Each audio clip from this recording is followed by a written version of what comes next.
Gabinete. Nandito po si ating Special Assistant to the President, Secretary Anton Langameo. Siya po ang katotohanan ko nung nagka-problema dito at sinasabi na napakabagal ang release ng pondo para sa rehabilitation nitong atong dam. Ay si Anton ang nagsabi sa akin na kailangan natin pabilisin at masyadong mahina ang pag-release ng pondo. At kung titignan po ninyo, ang buong project cost nito ay umabot ng 1 billion. Bago po kami nakaupo, ay ang rini-release lang dito mga 100 billion, aabot ng 10 taon bago tayo nakabuo. Kaya ginawa ko, sabi ko sa kanila, bilisan na ninyo. At hindi maaring mag-antay ang mga magsasaka dito sa Sultan Kudarat ng 10 na taon.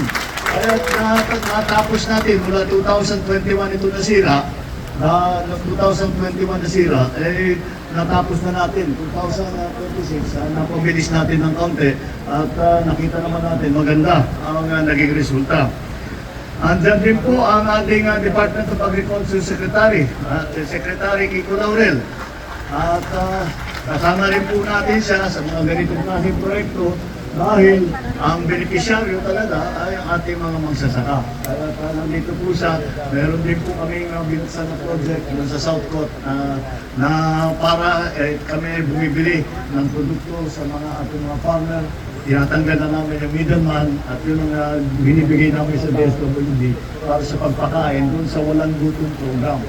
At dito, mapatingin ko rin ang ating mga local government officials, mga mayor, siyempre mga beneficiaryo, yung mga association, mga irrigators association, mga kooperatiba na nandito, sila ang nag-represent sa mga iba't ibang grupo ng mga magsasaka.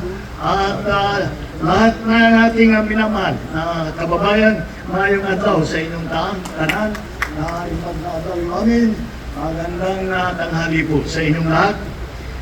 Isa pong karangalan para sa akin na makarating dito sa Sultan Kudarat dahil alam ko po na napakahirap ang pinagdaanan ng mga magsasaka dito sa nakaraang ilang taon.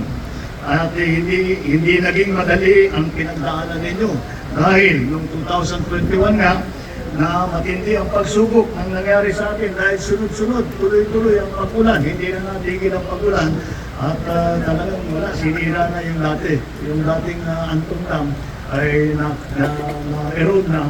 Kaya tinatanong ko sa Admin Gillian, sabi ko nga sa kanya, bakit hindi natin na ayos na lang yung luma? Kanya talagang nasira na yung ilalim, wala nang pagpapatungan ng dam, kaya nailipat, dito ngayon nandito na ginawa. Pero ang tagal ang laking bagay, alam naman po natin na para sa pagsasaka, ang pinakamahalaga ay ang patubig. Kung walang magandang patubig, ay wala tayong maaasahan sa ating ani. At umaasa lang tayo sa ulan, umaasa lang tayo sa mga bomba na kumukuha sa well, kumukuha sa ilong.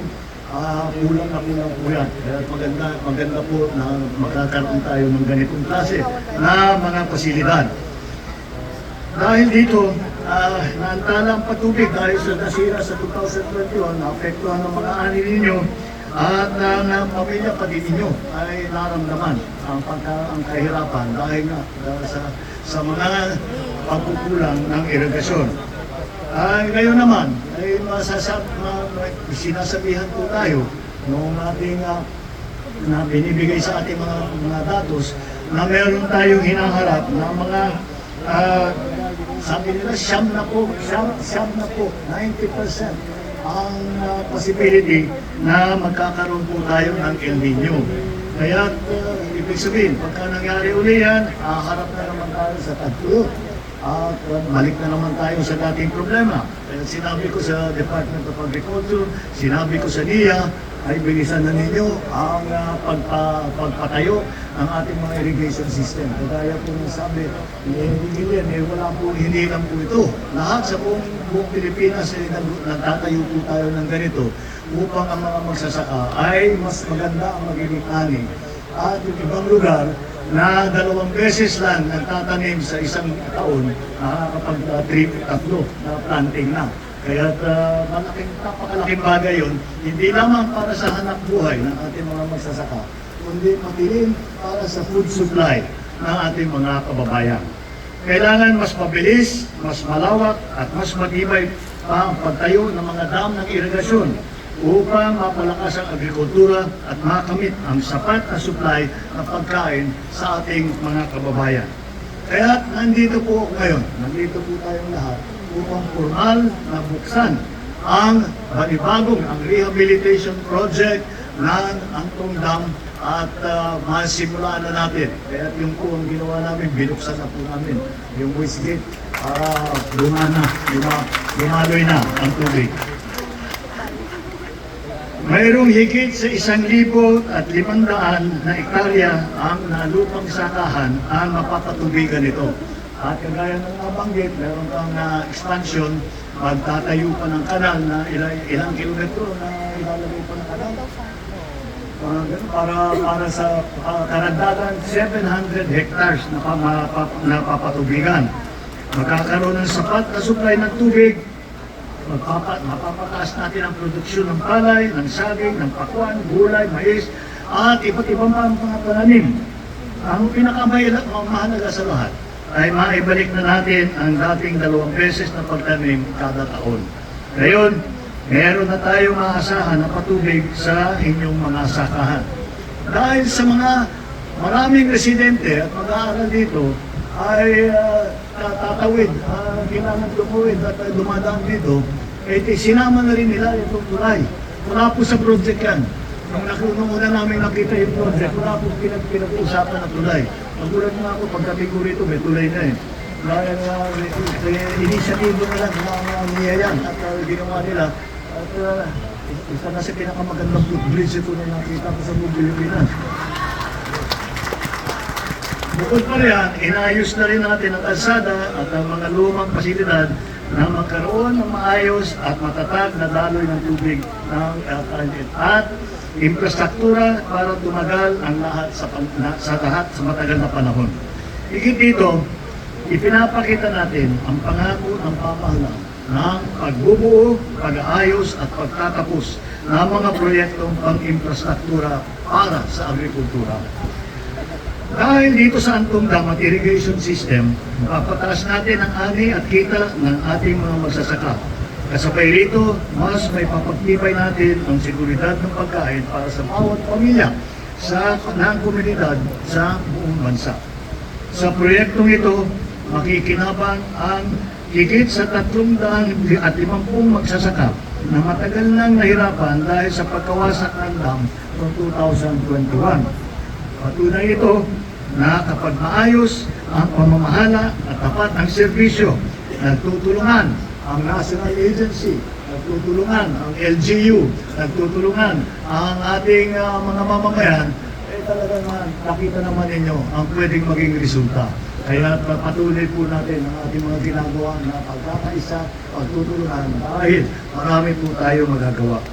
Basta't maayos ang pamamahala, basta't maayos ang koordinasyon sa lahat ng ahensya. Ito po ay ito ginagawa po natin. Ito po yung may pinapakita kung gaano ganda ang polisiya na whole of government approach. Ano ibig sabihin? Ang whole of government approach po na aming polisiya, mula ng pag-upo ko bilang Pangulo, ay ito po ay sinasabi namin, hindi naman bawat isang ahensya na kaya. Halimbawa, dati, pagka may irrigation system na ganito, basta niya lang ang mahala. Eh kako hindi naman kaya, maraming support yan, maraming infrastruktura ang kailangan ayusin, yung mga kalsada, yung mga tulay, yung mga ganitong klaseng mga bagay, ay hindi lang niya ang dapat na tumutulong. Kaya nandiyan ang DA, nandiyan ang iba't ibang ahensya ng gobyerno, pati DBM kasama yung Department of Budget and Management kasi inayos natin yung budget para dito. ilinapit sa akin ni Eddie at sabi na kailangan na mapagbilis natin. Pinuntahan na, pinasabi ko naman sa DBL na hanapan nila ng paraan para buo na kaagad ang pondo para dito.